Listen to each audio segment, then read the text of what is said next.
அன்பான கிறிஸ்தவ சொந்தங்களுக்கு வணக்கம்.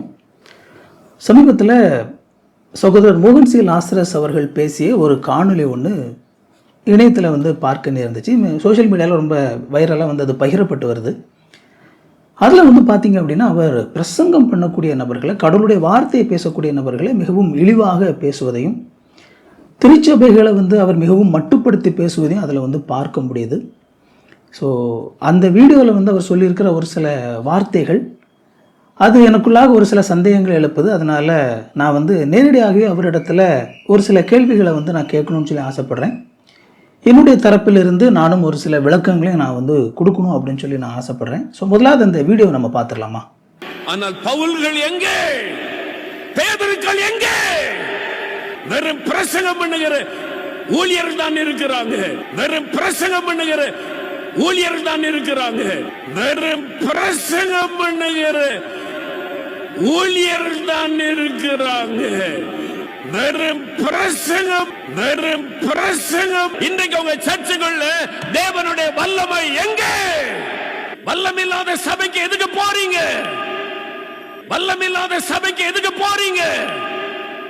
வல்லமில்லாத சபைக்கு எதுக்கு போறீங்க? இயேசுவை காண்பிக்கணும். இயேசுவை பிரசங்கித்தது போதும். இயேசுவை பிரசங்கித்தது போதும். இயேசுவை பிரசங்கித்தது போதும். இயேசுவை காண்பிக்கணும். இந்த வீடியோவில் பார்த்தீங்க அப்படின்னா, சகோதரர் மோகன் சி லாசரஸ் அவர்கள் ஒரு முக்கியமான ஒரு வார்த்தை பயன்படுத்துறாரு. வெறும் பிரசங்கம் பண்றவங்க தான் இருக்கிறாங்க, வெறும் பிரசங்கம் தான் பண்றாங்க அப்படின்னு சொல்லி சொல்றாரு. அற்புதம் செய்கிறவங்க எங்க, அடையாளம் செய்கிறவங்க எங்க, வெறும் பிரசங்கம் தான் பண்றாங்க அப்படின்னு சொல்லி சொல்கிறார். அடுத்ததான் பார்த்தீங்க அப்படின்னா, ஒவ்வொரு திருச்சபையும் ஞாயிற்றுக்கிழமையில் அற்புதம்லாம் ஒன்று அவங்க சர்ச்சில் நடக்க மாட்டேங்குது, ஏன் அற்புதம் செய்யாத திருச்சபைக்கு போறீங்க அப்படின்னு சொல்லி விசுவாசிகளிடத்தில் அவர் கேள்வி கேட்குறார். ஓகேங்களா? அற்புதம் செய்யாத ஒரு இடத்துக்கு போறீங்க அப்படின்னு சொல்லி சொல்கிறார். அது மட்டும் இல்லாமல் தங்களுடைய சபைகளிலே அற்புதம் செய்யாத, அற்புதம் நடக்காத இந்த திருச்சபைகள் அவர் மிகவும் மட்டுப்படுத்தி பேசக்கூடிய ஒரு காரியத்தை நம்ம இதில் பார்க்குறோம். அதனால் எனக்கு இதை பார்த்தபோது எனக்கு ஒரு சில கேள்விகள் வந்தது. அந்த கேள்விகளை நான் நேரடியாக மோகன் சி லாசரஸ் அண்ணன் அவங்களிடத்துல நான் கேட்கணும் அப்படின்னு சொல்லி ஆசைப்பட்றேன். ஏன்னா முதலாவது இது ஏன் பொது வெளியில் நீங்கள் பேசுகிறீங்க? ஏன்னா எல்லாரும் இதை சொன்னாலே போதும், உடனே குதிச்சு எழும்பிடுவாங்க. நீங்கள் எப்படி பொது வெளியில் நீங்கள் இதை ஏன் பேசுகிறீங்க, இதெல்லாம் நீ பேசலாமா, இது கிறிஸ்தவத்துக்கு இழுக்கு அது இதுன்னு சொல்லிட்டு பல நேரங்களில் பேசப்படுது. நானே கூட என்னுடைய சேனலில் கொஞ்ச நாளைக்கு முன்னாடி இந்த மாதிரிலாம் தனிப்பட்ட நபர்களை பற்றி நான் பேச மாட்டேன் அப்படின்னு சொல்லலாம் கூட நான் சொல்லியிருந்தேன். ஆனாலும் எக்ஸெப்ஷன்ஸ் எல்லாத்துலேயுமே இருக்குல்ல, நான் பேசவும் இல்லை அதுக்கப்புறம் நிறைய, ஆனாலும் எக்ஸெப்ஷன்ஸ் எப்போவுமே இருக்குது.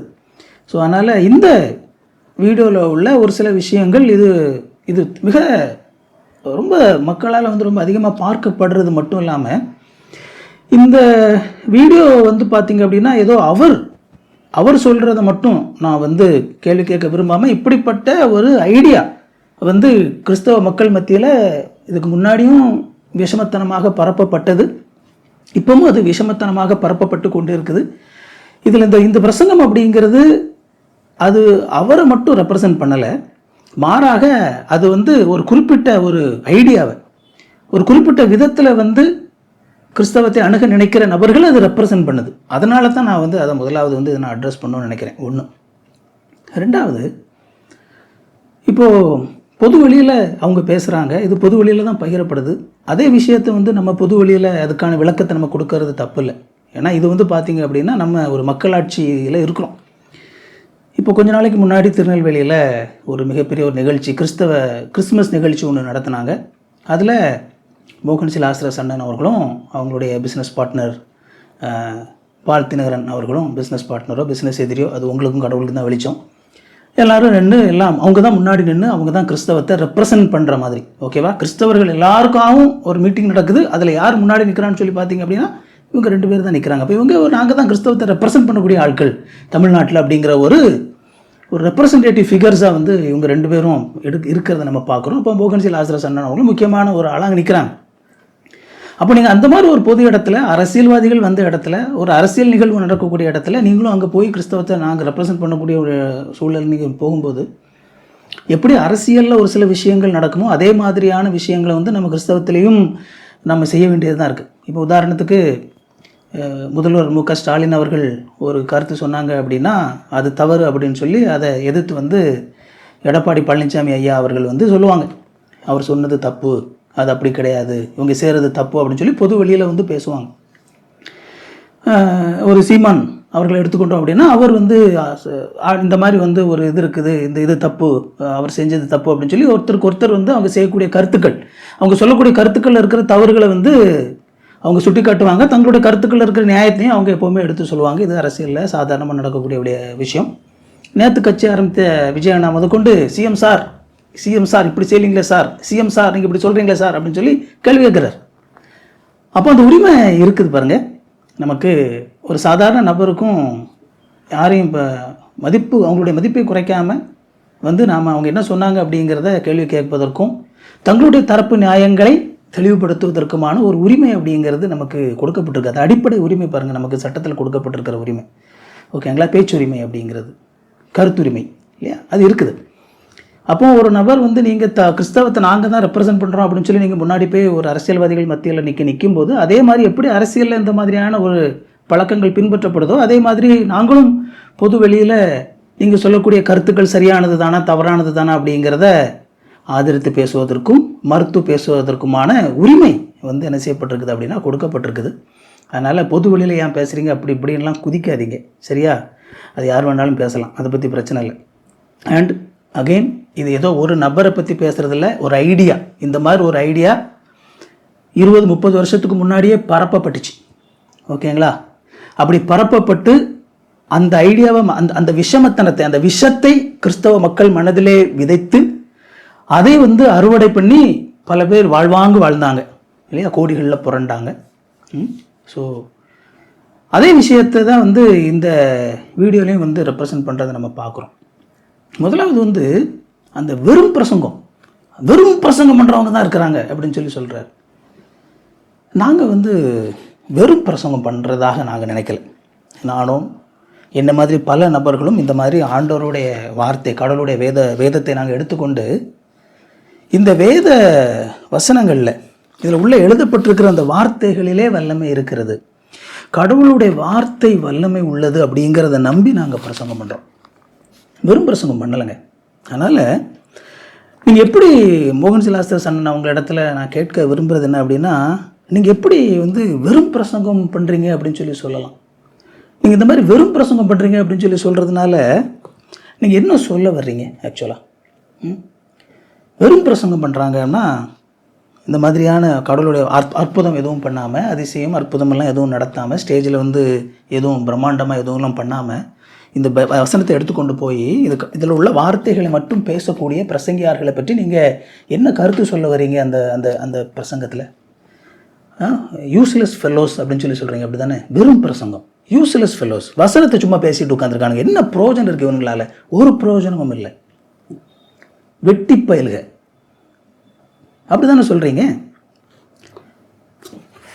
தென்னிந்திய திருச்சபையாக இருக்கட்டும், பாரம்பரிய திருச்சபைகளாக இருக்கட்டும், இன்னும் கடவுளுடைய வார்த்தையை பிரசங்கிக்கக்கூடிய இந்த பாரம்பரிய திருச்சபைகள் சாராத மற்ற எத்தனையோ திருச்சபைகள், இதில் எவ்வளவோ பேர் நன்றாக படித்தவங்க, தங்களுடைய வாழ்க்கையை முழுவதுமாக ஊழியத்துக்கு அர்ப்பணித்து இல்லையா. ஒரு சில நேரத்தில் இன்றைக்கி வந்து அவங்களெல்லாம் சும்மா அங்கி போட்டுக்கிட்டு ஒரு ஒரு ஒரு 5000 ரூபாய் ஊழியம் பண்ணுறாங்க அப்படின்னா பாவாடைகள் அப்படின்லாம் கிண்டல் அடிக்கக்கூடிய அளவுக்கு இருக்கக்கூடிய நிலைமையில் இருந்தாலும் அவர்களும் இதை எடுத்துக்கொண்டு ஒவ்வொரு வாரமும் கடவுளுடைய வார்த்தையை பிரசங்கம் பண்ணுறாங்க. அப்போ இந்த மாதிரி தங்களுடைய வாழ்க்கையை கடவுளுக்கு அர்ப்பணித்து, முழு வாழ்க்கையும் கடவுளுக்கு அர்ப்பணித்து இதை ஒவ்வொரு வாரமும் வாரத்தில் ஒன்றுக்கும் மேற்பட்ட நேரங்கள் கூட இந்த வார்த்தையை வந்து திருச்சபை மக்களுக்கு, கிறிஸ்தவ விசுவாசிகளுக்கு பிரசங்கிக்கக்கூடிய அந்த நபர்களை பார்த்து நீங்கள் சொல்கிறது என்ன அப்படின்னா வெறும் பிரசங்கம் பண்ணுறாங்க. அது எப்படி நாங்கள் ஏற்றுக்கொள்ள முடியும் நீங்கள் இப்படி சொல்கிறத? நாங்கள் கடவுளுடைய வார்த்தையை நம்பி பிரசங்கம் பண்ணுறோம். இந்த கடவுளுடைய வார்த்தையிலே வல்லமை இருக்குது. இந்த கடவுளுடைய வார்த்தையை மக்கள் கேட்கும் பொழுது அது அவர்களுடைய வாழ்க்கையை மாற்றும் அப்படிங்கிறத நம்பி நாங்கள் இந்த கடவுளுடைய வார்த்தையை நாங்கள் பிரசங்கிக்கிறோம். நாங்கள் வெறும் பிரசங்கம் சும்மா கதை விடலைங்க. இந்த வார்த்தையை நம்பி நாங்கள் பேசுகிறோம். அப்போ நீங்கள் வெறும் பிரசங்கம் அப்படின்னு சொல்லி சொல்கிறது இது எதை இதன் மூலமாக நீங்கள் சாதிக்க விரும்புகிறீங்க? மோகன்சி லாசரஸ் அண்ணன் பதில் சொல்லணும். ஏன்னா நீங்கள் பொதுவில் பேசுகிறீங்க இதை. அப்போ நாங்கள் பொதுவில் கேள்வி கேட்கும்போது அதற்கு நீங்கள் பதில் சொல்ல வேண்டிய கட்டாயம் உங்களுக்கு இருக்குது. நீங்கள் அப்படியே சும்மா இந்த மாதிரியான ஒரு வெறுப்பை, ஒரு விஷமத்தனத்தை அப்படி விதைச்சிக்கிட்டு போய்கிட்டே இருக்க முடியாது. ஒரு காலகட்டத்தில் நீங்கள் இந்த மாதிரிலாம் பண்ணும்போது பல நபர்களுக்கு இதுக்கு உள்ளாக இருந்த அந்த நுண்ணிய அந்த அரசியல் உள்ள புரியலை. அதனால் மக்கள் அதில் விழுந்துட்டாங்க ஒரு காலகட்டத்தில். ஆனால் இப்போ நாங்கள் அப்படி விட மாட்டோம். அப்படி மக்கள் ஏமாற நாங்கள் விட மாட்டோம். சும்மா அற்புதம் எதுவும் பண்ணாமல் இருக்கக்கூடிய ஆட்கள்லாம் வெறும் பிரசங்கம் பண்ணுறவங்க. நாங்கள் எங்களை பாருங்க, பார்த்தீங்களா, நான் அற்புதம் செய்கிறேன், அப்போ பாருங்கள் நான் தான் கரெக்டு, அதானே சொல்ல வரீங்க. நீங்கள் அப்படி சொல்லலை. நான் தான் இப்போ அற்புதம் பண்ணுறேன், எங்களை மாதிரியான நாங்கள் நம்புகிற மாதிரி இறையில நம்புகிறவங்க, நாங்கள் நம்புகிற மாதிரி பண்ணுறவங்க தான் அற்புதங்கள்லாம் நாங்கள் பண்ணுறோம், அப்போ நாங்கள் தான் கரெக்டான ஆட்கள், சர்ச்சில் வேஸ்ட்டாக சும்மா பிரசங்கம் பண்ணிட்டு இருக்கிறதுனால ஒரு பிரயோஜனமும் கிடையாது அப்படின்னு சொல்லி நேரடியாக சொல்கிறத மறைமுகமாக அப்படி சொல்கிறீங்க, வெறும் பிரசங்கம் பண்ணுறாங்க அப்படின்னு சொல்லி. நான் ஒரு சில பைபிள் வசனங்களை வாசிக்கணும்னு சொல்லி ஆசைப்பட்றேன். ஏன்னா நம்ம எல்லாரும் உடனே நீங்கள் பைபிளில் இருந்து என்ன சொல்கிறீங்க, நீங்கள் பைபிளில் சொன்னீங்களா அப்படின்னு சொல்லி ஒரு 4 பேர் குதிப்பாங்க கமெண்டில். ஒரு விஷயத்தை நான் அந்த இடத்துல தெளிவுபடுத்தணும்னு சொல்லி நினைக்கிறேன். அப்போஸ்தலர்கள், முக்கியமாக அப்போஸ்தலர்கள் அற்புதம் செய்கிறதுக்காக அலையலை. பிசாசுகளை விரட்டுறீங்களா, நோயாளிகள் குணமாகிறார்களா அப்படி இப்படின்னு சொல்லி கேட்குறீங்க. அப்போஸ்தலர்கள் பிசாசு விரட்டுறதுக்கோ நோயாளிகளை குணமாக்குறதுக்கோ அலையலை. அவங்க கடவுளுடைய வார்த்தையை பிரசங்கிக்க தான் போனாங்க. கடவுளுடைய வார்த்தையை பிரசங்கிப்பது தான் அவங்களுடைய நோக்கம். இந்த இடத்துல இந்த வசனம், இந்த வார்த்தையை பிரசங்கிப்பது தான் அவர்களுடைய நோக்கம். அப்படி போகும்போது அந்த மாதிரி வார்த்தையை பிரசங்கிக்கும் போது ஆண்டவர் தேவைப்பட்ட இடங்களிலே அற்புதம் தேவையான அதை அவர் செஞ்சார். ஓகேவா? இது அவங்க அதை கண்ட்ரோல் பண்ணலாம். ஆண்டவர் தேவைப்பட்ட இடத்துல ஆண்டவர் அற்புதம் செஞ்சார். ஒரு சில வசனத்தை நான் வாசித்துறேன். மார்க்கு 16வது அதிகாரம் 20வது வசனம். அவர்கள் புறப்பட்டு போய் எங்கும் பிரசங்கம் பண்ணினார்கள். நான் தெளிவாக சொல்கிறேன். அவர்கள் புறப்பட்டு போய் எங்கும் பிரசங்கம் பண்ணினார்கள். கர்த்தர் அவர்களுடனே கூட கிரியை நடப்பித்து அவர்களால் நடந்த அடையாளங்களினால் வசனத்தை உறுதிப்படுத்தினார். ஓகேவா? எபிரேயர் 2:4 வாசிக்கிறேன். அடையாளங்களினாலும் அற்புதங்களினாலும் பலவிதமான அதிசயங்களினாலும் தம்முடைய சித்தத்தின்படி பகிர்ந்து கொடுத்த பரிசுத்தாவின் வரங்களினாலும் தேவன் தாமே சாட்சி கொடுத்தார். அற்புதம் செய்கிறதுக்கு அவங்க அலையலைங்க, ஆண்டவர் சாட்சி கொடுத்தார் அதன் மூலமாக. அப்போஸ்தலர் 14:3 வாசிக்கிறேன். அவர்கள் அநேக காலம் தங்கி கர்த்தரை முன்னிட்டு தைரியமாய் பேசினார்கள். அவர் தம்முடைய கிருபையுள்ள வசனத்திற்கு சாட்சியாக, நல்ல கவனிங்க, அவர் தம்முடைய கிருபையுள்ள வசனத்திற்கு சாட்சியாக அடையாளங்களும் அற்புதங்களும் அவர்கள் கைகளால் செய்யும்படி அனுக்கிரகித்தார். யாருடைய அனுக்கிரகம்? அவருடைய அனுக்கிரகம். அவர் அனுக்கிரகித்தார். அப்போஸ்தலர் 4:29-32 வசனம் வாசிக்கிறேன். திருச்சபையை அவரை அப்போஸ்தலர்களை அடிக்கிறாங்க, தொந்தரவு பண்ணுறாங்க. அப்போ திருச்சபை மக்கள் ஜெபிக்கிறாங்க. என்ன ஜெபிக்கிறாங்க பாருங்கள். இப்பொழுதும் கர்த்தாவே, அவர்கள் மிரட்டர்களை தேவரீர் கவனித்து உம்முடைய பரிசுத்த பிள்ளையாக இயேசு நாமத்தினாலே அடையாளங்களும் அற்புதங்களும் செய்யும்படி செய்து உம்முடைய ஊழியக்காரர் உம்முடைய வசனத்தை முழு தைரியத்தோடு சொல்லும்படி அவர்களுக்கு அனுக்கிரகம் செய்தவர்களும் என்றார்கள். இதில் எதுலேயுமே பார்த்தீங்க அப்படின்னா அவங்க போய் அற்புதம் செய்கிறதுக்காக அலைஞ்சாங்க. ஓகேவா? அற்புதம் செய்கிறதுக்காக போனாங்க. அவங்க போய் அங்கே அற்புதம் செஞ்சாங்க. அவங்க அங்கே போய் அற்புதம் செஞ்சாங்க, அதனால் மக்கள் கூட்டமாக வந்துட்டாங்க. அப்படி ஒரு இடத்துலையும் புதிய ஏற்பாட்டில் இல்லை பாருங்கள். அப்போஸ்தலர்கள் போனது ஆண்டோடைய வசனத்தை பிரசங்கிக்க. ஆண்டோடைய வசனத்தை பிரசங்கிச்சாங்க. அவங்க எங்கெல்லாம் பிரசங்கிச்சாங்களோ எல்லா இடத்துலையும் அற்புதம் நடக்கலைங்க. அப்போஸ்தலனாகிய பேதுரு பரிசுத்த ஆவியானவரை பெற்று முதலாக பரிசுத்த ஆவியானவர் அருட்பொழிவை பெற்று நிற்கிறாங்க. முதல் பிரசங்கம். ஓகேங்களா? முதல் பிரசங்கம். அந்த முதல் பிரசங்கத்தை பண்ணுறார். முதல் பிரசங்கம் பண்ணும்போது 3000 பேர் அன்றைக்கு இயேசு கிறிஸ்துவை ஏற்றுக்கொண்டாங்க, ரட்சிக்கப்பட்டாங்க அப்படின்னு சொல்லி நம்ம பார்க்குறோம். எத்தனை அற்புதம் செஞ்சார்? ஒரு அற்புதமும் செய்யலை. ஆண்டவருடைய வார்த்தையை பிரசங்கித்தார், அவ்வளோதான். அப்போ ஆண்டவருடைய வார்த்தையை பிரசங்கிக்கும் போது மக்கள் தங்களுடைய உள்ளத்திலே குத்தப்பட்டார்கள் அப்படின்னு சொல்லி அங்கே மிக அழகாக சொல்லப்படுது. அதை கேட்ட பொழுது, ஆண்டவருடைய வார்த்தையை அவங்க கேட்டபோது அவங்க தங்களுடைய மனதிலே குத்தப்பட்டார்கள், உணர்த்தப்பட்டார்கள். அவங்களுடைய பாவம் உணர்த்தப்பட்டது. அப்போ நாங்கள் என்ன செய்யணும் இதுக்கு அப்படின்னு சொல்லி சொன்னப்போ, நீங்கள் இயேசு கிறிஸ்துவை விசுவாசிங்க, அவர் மேலே நம்பிக்கை வைங்க, நற்செய்தி மேலே நீங்கள் நம்பிக்கை வைங்க அப்படின்னு சொல்லி அப்போஸ்தலனாகிய பேதுரு சொல்கிறத நம்ம பார்க்குறோம். இப்படி எல்லா இடங்களிலும் வசனத்தை பிரசங்கிக்கிறதுக்கு தாங்க போனாங்க. அதைத்தான் நாங்கள் செஞ்சுட்ருக்குறோம். வெறும் பிரசங்கம் இல்லை, ஆண்டுடைய வார்த்தையை, நற்செய்தியை, இந்த நற்செய்தியை, இதில் சொல்லப்பட்டிருக்கிற விஷயத்த சொன்னால் இதில் ஆண்டவருடைய வார்த்தையில் வல்லமை இருக்குது, அந்த வார்த்தை அவர்களை தொடும் அப்படின்னு சொல்லி நாங்கள் அதை பிரசங்கிக்கிறோம். அப்போ நீங்கள் எப்படி வெறும் பிரசங்கம் அப்படின்னு சொல்லி நீங்கள் அதை சொல்லலாம்? அப்போ வெறும் பிரசங்கம் அப்படின்னு சொல்லி சொல்கிறதுனால நீங்கள் இந்த கடவுளுடைய வார்த்தை மேலே உங்களுக்கு நம்பிக்கை இல்லை அப்படிங்கிறத நீங்கள் சொல்கிறீங்களா? சொல்லாமல் சொல்கிறீங்களா? இதெல்லாம் எதுக்குங்க? வேஸ்ட்டுங்க. கடவுளுடைய வார்த்தையெல்லாம் போய் எதுக்கு சொல்லணும்? அற்புதத்தை செய்யுங்க அப்படின்னு சொல்ல வரீங்களா? சரி, இப்போ நீங்கள் வந்து அற்புதம் செய்கிறீங்கன்னு சொல்கிறீங்கங்க, அதை நாங்கள் சரி ஏற்றுக்கிறேன். ஆனால் வேதாகமத்தில் நாம் பார்க்குற அற்புதத்துக்கும் நீங்கள் இன்றைக்கி அற்புதம் சொல்கிறதுக்கும் நிறைய வித்தியாசம் இருக்குது. இப்போ திரும்ப நீங்கள் சொல்கிறீங்க, நீங்கள் அவங்க போனாங்க, பேயை விரட்டினாங்க, நோயாளிகளை சுகமாக்குனாங்க, பேயை விரட்டினாங்க, நோயாளிகளை சுகமாக்குனாங்க, இந்த 2 விஷயத்தை தான் சொல்கிறீங்க. அப்போஸ்தலர்கள் அற்புதம்னு சொல்லி பேய் விரட்டுறதும் நோயாளிகளை சுகமாக்குறதும், இந்த சாதாரண நோயாளிகளை சுகமாக்குனது தான் அற்புதம்னு வேதாகமத்தில் இருக்குதா? வேதாகமத்தில் இதெல்லாம் செய்யப்பட்டது உண்மைதான். ஆனால் இயேசு கிறிஸ்துவும் சரி, இயேசு கிறிஸ்துவனுடைய அப்போஸ்தலர்களும் சரி, அவர்கள் அற்புதம் செய்தார்கள் அப்படின்னு சொல்லி அந்த அற்புதத்தை சுட்டி காட்டும் போது வேதாகமம் வேற ஒரு சில விஷயத்தை காட்டுது. அவர்கள் இயற்கைக்கு அப்பாற்பட்ட விஷயத்தை செஞ்சாங்க. ஓகேவா? இயற்கைக்கு அப்பாற்பட்ட விஷயம். செத்தவங்களை உயிரோடு எழுப்பினாங்க. பேதுரு செத்தவங்களை உயிரோடு எழுப்பினார். பவுல் செத்தவங்களை உயிரோடு எழுப்பினார். பேதுரு பிறவியிலேயே ஊனமுற்று பிறந்த ஒரு நபரை குணமாக்கினார். நல்லா கவனிங்க, பிறப்பிலேயே ஊனமுற்று பிறந்து இருந்த ஒரு நபரை அவர் குணமாக்கினார். பவுல் அதே மாதிரி பிறவியிலேயே ஊனமுற்று பிறந்த ஒரு நபரை அவர் குணமாக்கினார். ஓகேங்களா? இயேசு கிறிஸ்துவும் பிறவியிலே ஊனமுற்று பிறந்த நபர்களை பல பேர்களை அவர் குணமாக்கினார். அதுதாங்க அற்புதம் செய்யும் வல்லமையாக காட்டப்படுது. சும்மா பேய் விரட்டுறதையும் நோய் குணமாயிட்டு அப்படின்னு சொல்கிறதும் இல்லை. நோய் குணமாகிறது இல்லைங்க, இது நோய் இல்லை. பிறவியிலேயே ஊனமுற்று பிறப்பது இது நோய் கிடையாது, அது ஊனம். பிறப்பிலேயே ஊனமுற்று பிறந்தவங்க எந்த மருத்துவத்தாலும் சரி பண்ண முடியாது, அங்கே சரி பண்ணாங்க. பேதுரு செஞ்சார், பவுல் செஞ்சார், இயேசு கிறிஸ்து இதே அற்புதத்தை என்ன செஞ்சிருந்தார்? அவர் செஞ்சிருந்தார். அதே விதமான அற்புதங்கள் இவர்களாலும் செய்யப்பட்டது. அடுத்ததா இவங்க செஞ்ச அற்புதத்துலலாம் ஒரு சில காமன் எலமெண்ட் இருக்குது. அதையும் நான் இங்கே சுட்டி காட்டணும்னு நினைக்கிறேன். அது ஏற்கனவே என்னுடைய வீடியோவில் நான் பேசியிருக்கிறேன். திரும்பவும் நான் அதை சுட்டி காட்டணும்னு சொல்லி நினைக்கிறேன்.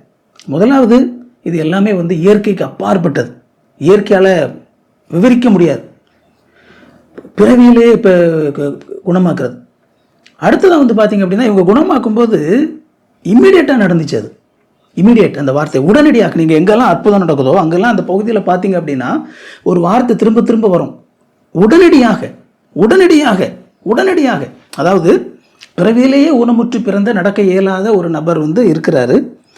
அவங்கள பார்க்குறாங்க, உனக்கு இது சரியாகட்டும், நீ எழும்பி நட.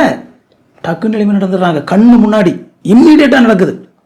பேதுரு சொல்கிறார், இயேசு கிறிஸ்து நாமத்தினால எழும்பி நட. உடனே நடந்துடுறாருங்க. பவுல் சொல்கிறார், இயேசு கிறிஸ்து நாமத்தினால நீ எழும்பி நட. உடனே எழும்பி நடந்துடுறாருங்க, இம்மீடியட். அடுத்ததா கம்ப்ளீட், முழுமையாக. அறக்குறை இல்லைங்க. இயேசு கிறிஸ்து கை ஒருத்தருக்கு பிறவியிலேயே அவருக்கு கை சூம்பி இருக்குது. இயேசு கிறிஸ்து சொல்கிறார், நீ உன் கையை நீட்டு. அவ்வளோதான், அடுத்த நொடியே அந்த கைமாறாயிருச்சு. கம்ப்ளீட், முழுமையாக, எந்த குறையுமே இல்லை. அதே மாதிரி தான் ஊனமுற்ற நபர்களும் அதே தான். நீ எழும்பி நடான்னு சொல்லும்போது முழுமையான விடுதலை, அறக்குறை இல்லை, கண்ணு முன்னாடி முழுசாக நடக்குது. அடுத்ததா ஒத்த வார்த்தையினால் நடந்துச்சு. அதாவது சிம்பிளாக சொல்கிறாங்கங்க, எழும்பி நட, இயேசு கிறிஸ்து நாமத்தினால எழும்பி நட, உன் கையை நீட்டு, அவ்வளோதான், முடிஞ்சது. போராடி ஜெபம் பண்ணி முட்டி மோதிட்டுலாம் கிடக்கல, ஒத்த வார்த்தை, சட்டுன்னு சரியாகுது. அப்புறமா பொதுவில் நடக்குதுங்க, பொதுவில் நடக்குது, அதனால தான் ரெக்கார்ட் பண்ணப்பட்டிருக்குது. சரிங்களா? பொதுவில் நடக்குது, அதனால ரெக்கார்ட் பண்ணப்பட்டிருக்குது. அன்னைக்கு இருந்த எழுத்து, அன்னைக்கு அன்னைக்கு நடந்த அன்னைக்கு எந்த தொழில்நுட்பமும் வளராத ஒரு காலகட்டத்தில் இருந்த தொழில்நுட்பம் இதுதான். இதில் பார்த்தீங்க அப்படின்னா நடந்த அற்புதங்கள் எல்லாம் நமக்கு ரெக்கார்ட் பண்ணப்பட்டிருக்குது. இன்றைக்கி எவ்வளவோ தொழில்நுட்பம் வளர்ந்தாச்சு பாருங்கள். எங்கே பார்த்தாலும் எதுக்கு எடுத்தாலும் வீடியோ எடுத்துக்கிட்டு இருக்கிறாங்க. ஏன் வேதாகமத்தில் சொல்லப்பட்டிருக்கிற அதே மாதிரியான ஒரு அற்புதம், ஓகேவா, இயற்கைக்கு அப்பாற்பட்ட, பிறவியிலேயே ஊனமுற்று அந்த மாதிரி பிறந்த, இம்மீடியட்டாக கண்ணு முன்னாடி, கம்ப்ளீட்டாக, முழுமையாக, ஒரு சிம்பிள் கமாண்டில் எல்லா நபர்களும் பார்த்துட்டு இருக்கும்போது ஏன் நடக்க மாட்டேங்குது? யாரும் நடத்தலை.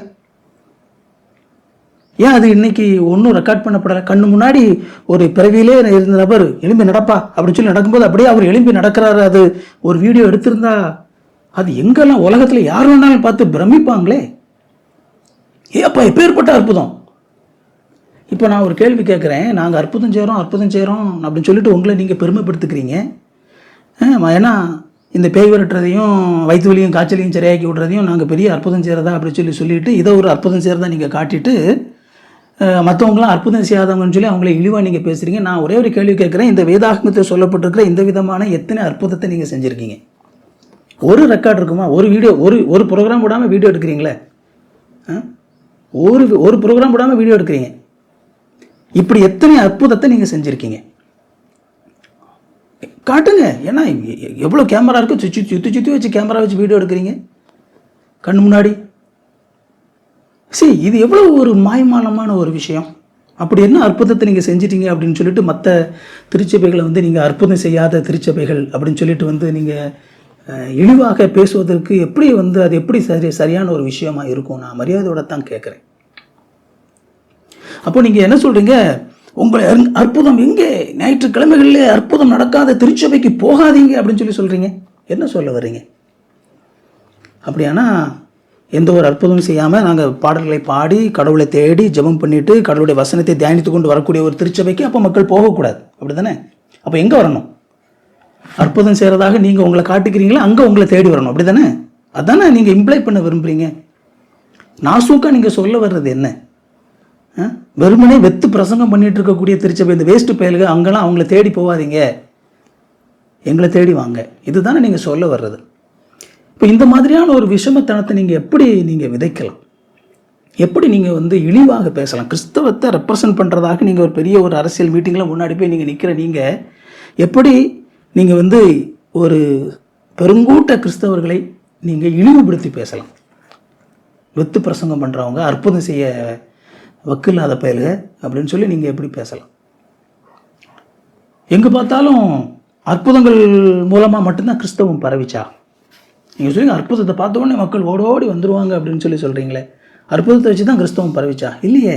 நீங்கள் எதை வெத்து பிரசங்கம்னு சொல்லி சொல்கிறீங்களோ அந்த வெத்து பிரசங்கத்தின் மூலமாகத்தான் கிறிஸ்தவம் பரவிச்சு. அந்த வெத்து பிரசங்கத்தை கேட்டு தான் மக்கள் ரட்சிக்கப்பட்டாங்க. நீங்கள் இதில் சொல்கிறீங்க, அங்கே வந்து திருச்சபையிலே இயேசு கிறிஸ்து பிசாசுகளை விரட்டலையா, இயேசு கிறிஸ்து பிசாசுகளை விரட்டுவார், இயேசு கிறிஸ்து நோயாளிகளை குணமாக்குவார் அப்படின்னு சொல்லி சொல்கிறீங்க. இயேசு கிறிஸ்து அதுக்காக அந்த உலகத்துக்கு வந்தார். ஏன் உங்கள் வாயிலிருந்து இயேசு கிறிஸ்து ரட்சிப்பார் அப்படின்னு சொல்லி வர மாட்டேங்குது? வரவே இல்லையா அந்த ஒரு இடத்துல? இயேசு கிறிஸ்து ரட்சிப்பார்னு சொல்லி வரவே மாட்டேங்குது. இயேசு கிறிஸ்து பிசாசு விரட்டுவார், இயேசு கிறிஸ்து நோயை குணமாக்குவார், இதுதான் சொல்கிறீங்க. அப்போது நோய் குணமாகிறதுக்கும் பிசாசு விரட்டுறதுக்கும் தான் ஒருத்தர் வந்து சர்ச்சைக்கு வரணுமா? திருச்சபை இயேசு கிறிஸ்துவனுடைய நற்செய்தியை எடுத்துக்கொண்டு போய் மக்களிடத்தில் கொடுத்து அவர்களை நித்திய ஜீவனுக்கு நேராக ரட்சிப்புக்குள்ளாக நடத்துவதற்காக அல்லவா ஆண்டவர் திருச்சபையை நியமித்தார். அதுவல்லவா நோக்கம். அப்போ அதை செய்கிறோமா அப்படிங்கிறத பார்க்கணுமே.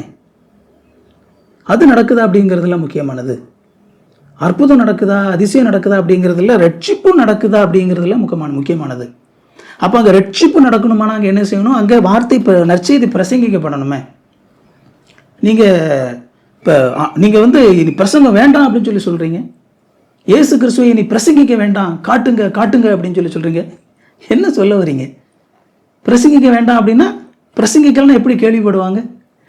கேள்விப்படலைன்னா எப்படி விசுவாசிப்பாங்க? எப்படி விசுவாசிக்கலன்னா எப்படி ரட்சிக்கப்படுவாங்க? நான் கேட்கலங்க, பவுல் கேட்குறாரு. இந்த கேள்வியை நான் கேட்கல பைபிளில். கேள்விப்பட்டாதானே அவங்களால விசுவாசிக்க முடியும். அப்போ நம்ம சொல்லணுமே, போனா தானே கேள்விப்படுவாங்க, சொன்னா தானே கேள்விப்படுவாங்க. நற்செய்தி பிரசங்கிக்கப்படணுமே. வெத்து பிரசங்கம் இல்லை. நீங்கள் எப்படி சாதாரணமாக அதை வெத்து பிரசங்கம் அப்படின்னு சொல்லி சொல்லும் பொழுது யோசித்து பாருங்கள், எத்தனை திருச்சபைகள் தங்களுடைய திருச்சபைன்னு சொல்லி சொல்லும்போது அந்த திருச்சபையும் அந்த திருச்சபை மக்களும் தங்களை அர்ப்பணித்து தங்களுடைய நேரத்தையும் தங்களுடைய செல்வத்தையும் கொடுத்து அவங்க எத்தனை மக்களுக்கு எவ்வளவு சேவை பண்ணியிருப்பாங்க. இப்போ ரோமன் கத்தோலிக்க திருச்சபை எடுத்துக்கொண்டாலும் கூட ஒரு ரோமன் கத்தோலிக்க திருச்சபையில் வந்து நம்ம பார்க்கும் பொழுது அவங்களுடைய ஒரு சில இறையியல் நிலைப்பாடுகளை நம்ம ஏற்றுக்கொள்ளல, உண்மைதான். ஆனால் அவங்க செஞ்சிருக்கிற விஷயம் எவ்வளவு செஞ்சுருக்கிறாங்க. எவ்வளவு கல்வி நிறுவனங்கள் இல்லையா, எவ்வளவு இடங்களில் உலகம் முழுக்க வந்து பாருங்கள், எவ்வளவோ கல்வி நிறுவனங்களை ஸ்தாபித்து எத்தனை பேருக்கு அவங்க எஜுகேட் பண்ணியிருப்பாங்க. அப்போது நீங்கள் ஒரு பெரிய ஒரு மக்கள் கூட்டம் அவங்க ஒரு திருச்சபையாக இணைந்து தங்களுடைய பணத்தை கொடுத்து அவங்க அவ்வளோ எஜுகேஷனில் அவ்வளோ அவங்க அதிகமான முக்கியத்துவம் கொடுத்து அவங்க அதை பண்ணியிருக்கிறாங்க. நீங்கள் அதை சாதாரணமாக அற்புதம் செய்கிறதுக்கு வக்கு இல்லாத திருச்சபைகள் அப்படின்னு சொல்லிட்டு அப்படி தட்டி விட்டால் அது எவ்வளோ இழிவானது. ரோமன் கத்தோலிக்க திருச்சபை மட்டும் இல்லை, தென்னிந்திய திருச்சபை மற்றும் இன்னும் எவ்வளவோ திருச்சபைகள் வந்து தங்களுடைய பணத்தால் வந்து மக்களுக்கு எவ்வளவு சேவை செஞ்சுருக்கிறாங்க. இங்கே திருநெல்வேலியில் மிஷன் ஆஸ்பத்திரி இருக்குது. ஏழை மக்களுக்கு உதவி செய்யக்கூடிய எவ்வளவோ நிறுவனங்கள் இருக்குது. மனநலம் பாதிக்கப்பட்ட நபர்களை பாதுகாக்கக்கூடிய இடங்கள் இருக்குது. கண் பார்வையற்ற நபர்களுக்கு கல்வி கொடுக்கக்கூடிய இடங்கள் இருக்குது. பேச முடியாத, வாய் பேச முடியாத, காது கேட்காத அப்படிப்பட்ட நபர்களுக்கு கல்வி கொடுக்கக்கூடிய இடங்கள் இருக்குது. நீங்கள் என்னடானா அற்புதம் செஞ்சுருங்கன்னு சொல்லி சொல்கிறீங்க. ஏன் நீங்கள் வந்து அந்த கண் தெரியாத நபர்களுக்கு கல்வி கொடுத்துக்கிட்டு இருக்காங்களே அந்த ஸ்கூல், அங்கே போயிட்டு நீங்கள் எல்லாருக்கும் கண்டு திறந்து விட வேண்டியதானே? காது கேட்காமல், வாய் பேச முடியாமல் வந்து இருக்கக்கூடிய பிள்ளைகளுக்கு வந்து எவ்வளவோ பணம் போட்டு அவங்களுக்கு வந்து இந்த திருச்சபை மூலமாக கல்வி கொடுக்கப்பட்டு கொண்டு இருக்குதே, நீங்கள் அங்கே போயிட்டு நீங்கள் அவங்களுக்கெல்லாம் வாய் பேச வச்சிட வேண்டியதானே? அற்புதம் செய்ய சக்தி உள்ள ஆள் நீங்கள். எவ்வளவு அர்ப்பணிப்போடு திருச்சபை மக்கள் கொடுக்குற அந்த காணிக்கையினால வந்து எவ்வளவு நற்காரியங்கள் செய்யப்பட்டு கொண்டு இருக்குது, மக்களுக்கு எவ்வளவு நன்மைகள் செய்யப்பட்டு கொண்டு இருக்குது. அப்போது அதன் மத்தியிலே ஆண்டோடைய வார்த்தையும் பிரசங்கிக்கப்பட்டு கொண்டு இருக்குது. நீங்கள் என்னென்னா சாதாரணமாக வெத்து பிரசங்கம், வேஸ்ட் பிரசங்கம்னு சொல்லி சொல்கிறீங்க. அற்புதம் செய்கிறதுக்கு சக்தி இல்லாத சர்ச்சுக்கு போகாதீங்கன்றீங்க. அது என்ன விதமான ஒரு நிலைப்பாடு இது?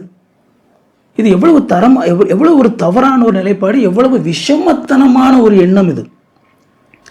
இதைத்தானே நீங்கள் வந்து பரப்பிக்கிட்டு இருக்கிறீங்க. சர்ச்சு ஆவி இல்லாத சர்ச்சு இப்படி தான் சொல்லப்பட்டது முன்னாடி.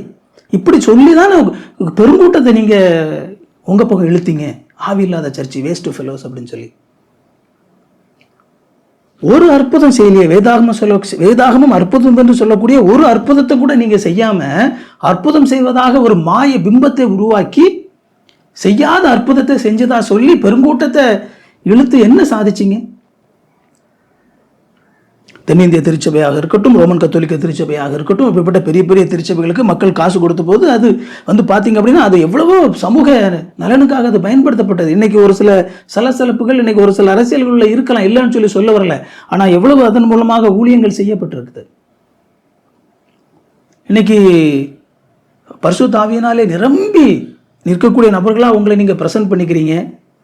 ஆனால் ஒரு 18வது நூற்றாண்டிலே 19வது நூற்றாண்டிலே தங்களுடைய வாழ்க்கையே இழந்து தங்களுடைய சொத்து பத்தெல்லாம் விட்டுட்டு பல்வேறு இடங்களுக்கு ஊழியங்களுக்கு போன, காடுகளுக்கும் மலைகளுக்கும் ஊழியங்களுக்கு போன மிஷினரிகள் செஞ்சதில் ஒரு 5% நீங்கள் செஞ்சுருப்பீங்களா? உங்களுக்கு கிடைக்கிற காசில் ஒரு 1% என்ன 0.1% கூட அவங்களுக்கு கிடையாது. அவங்க செஞ்சதில் ஒரு 5% செஞ்சுருப்போமா? நம்ம செஞ்சுருப்போமா? நம்ம எல்லாரும் சேர்த்து தான் இதில் போடணும். நம்மள எல்லாரும் குற்றவாளிகள் தான் அதில். இன்னைக்கு இந்த தமிழ்நாட்டிலிருந்து எவ்வளவோ வட இந்தியாக்களுக்கு தங்களுடைய நன்றாக படித்து எவ்வளவோ நபர்கள் தங்களுடைய வாழ்க்கையை முழுவதுமாக அர்ப்பணித்து மிஷினரி பணித்தளங்களுக்கு போய் ஊழியம் பண்ணிட்டு இருக்கிறாங்க, நற்செய்தியை பிரசங்கித்து கொண்டு இருக்கிறாங்க. நீங்கள் அவங்களெல்லாம் பார்த்து ஏளனமாக நீங்கள் கேட்குற கேள்வி என்ன தெரியுமா? வெத்து பிரசங்கம் பண்ணிட்டு இருக்கிறாங்கன்னு சொல்லி சொல்கிறீங்க. வெத்து பிரசங்கம். ஒரு எளிமையான ஒரு சம்பளத்துக்கு எவ்வளவோ மிஷினரிகள் போய் ஊழியம் பண்ணிட்டு இருக்கிறாங்க. எளிமையான ஒரு சம்பளம். அவங்க படித்த படிப்புக்கு அவங்க லட்சக்கணக்கில் சம்பளம் வாங்கக்கூடிய பல நபர்கள் மிக எளிமையான சம்பளத்துக்காக காடுகளையும் மலைகளையும் இப்பவும் செஞ்சுக்கிட்டு இருக்கிறாங்க. அவங்கெல்லாம் அற்புதம் செஞ்சுக்கிட்டுலாம் இல்லையில, அவங்க ஆண்டோடைய வார்த்தை மேலே நம்பிக்கை வச்சு அந்த வார்த்தையை பிரசங்கிச்சுக்கிட்டு இருக்கிறாங்க. அப்போ அவங்களெல்லாம் நீங்கள் இவ்வளவு ஏளனமாக கேவலமாக பேசுவதற்கு அவங்க என்ன தப்பு பண்ணிட்டாங்க? இது மிக மிக தவறான ஒரு பேச்சு. கிறிஸ்தவத்தை ரெப்ரசன்ட் பண்ணுறதாக நீங்கள் முன்னாடி நீங்கள் நிற்கிறீங்க அப்படின்னா நீங்கள் எல்லாரையும் தான் ரெப்ரசன்ட் பண்ணணும். நீங்கள் வெறுமனே ஒரு கூட்டத்தை மட்டும் நீங்கள் ரெப்ரசன்ட் பண்ணக்கூடாது. நம்ம அப்படி உங்களால் வந்து முழு கிறிஸ்தவத்தையும் ரெப்ரசன்ட் பண்ண முடியல அப்படின்னா போய் முன்னாடி நிற்கக்கூடாது. அது மிக மிக தவறானது. அப்போது நீங்கள் முன்னாடி போய் நிற்கிற ஒரு ஆள் கிறிஸ்தவத்தை தப்பாக நீங்கள் ரெப்ரசன்ட் பண்ணீங்க அப்படின்னா, இல்லை அதை சரிப்படுத்துறதுக்கு நாங்கள் பொதுவில் நாங்களும் பொதுவில் இதை பேசத்தான் செய்வோம், பேசத்தான் செய்யணும். இது அட்ரஸ் பண்ண வேண்டிய ஒரு விஷயம். இது மிக மிக தவறான ஒரு விஷயம். அதனால் தயவுசெய்து வந்து நீங்கள் இந்த மாதிரியான பேச்சுக்களை பொது வழியில் பேசுகிறத நீங்கள் குறைக்கணும்.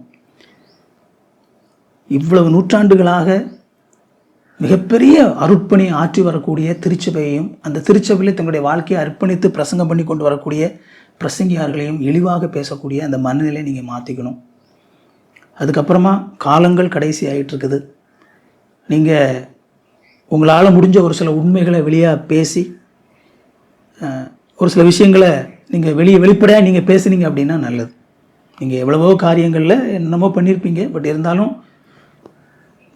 எவ்வளவோ பேர் கடைசி காலத்தில் உண்மைகளை பேசிட்டு மறைத்திருக்கிறாங்க. அதனால் நீங்களும் கூட கடைசி காலத்தில் இனிமேல் யாரும் உங்களை எதுவும் பண்ண போகிறதில்ல. ஏதோ காரணங்கள் இருந்திருக்கலாம் நீங்கள் பல விஷயங்கள் செஞ்சதுக்கு. பட் இனிமேல் நீங்கள் கடைசி காலங்களில் உண்மையை சொல்லலாம். ஓகேங்களா? உண்மையை சொல்லலாம்.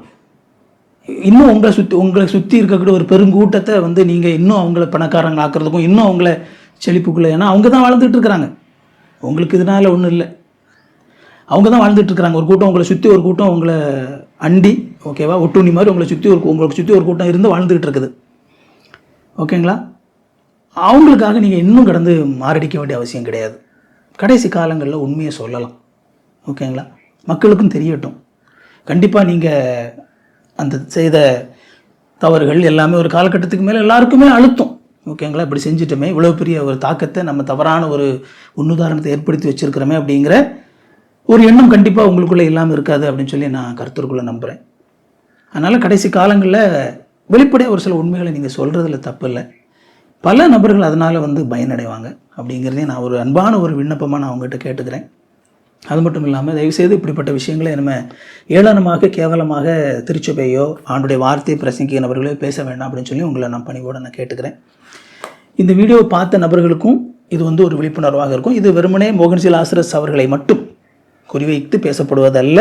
அப்படிப்பட்ட ஒரு மனநிலை தொடர்ந்து தொடக்கத்திலே பரப்பப்பட்டு இருக்கக்கூடிய அந்த மனநிலை, அதை அந்த பேச்சை ரெப்ரசன்ட் பண்ணுது. அதனால் அதை தெளிவுபடுத்துறதுக்காக பேசப்பட்ட ஒரு விஷயம். அது பொதுவிலே பேசப்பட்டிருக்குது. அதனால் இதுவும் பொதுவிலே பேசப்படுது. அவ்வளோதான். சரிங்களா? இதை கேட்டவங்களுக்கு பயனுள்ளதாக இருந்திருக்கும் அப்படின்னு சொல்லி நம்புகிறேன். தேங்க்யூ. God bless you.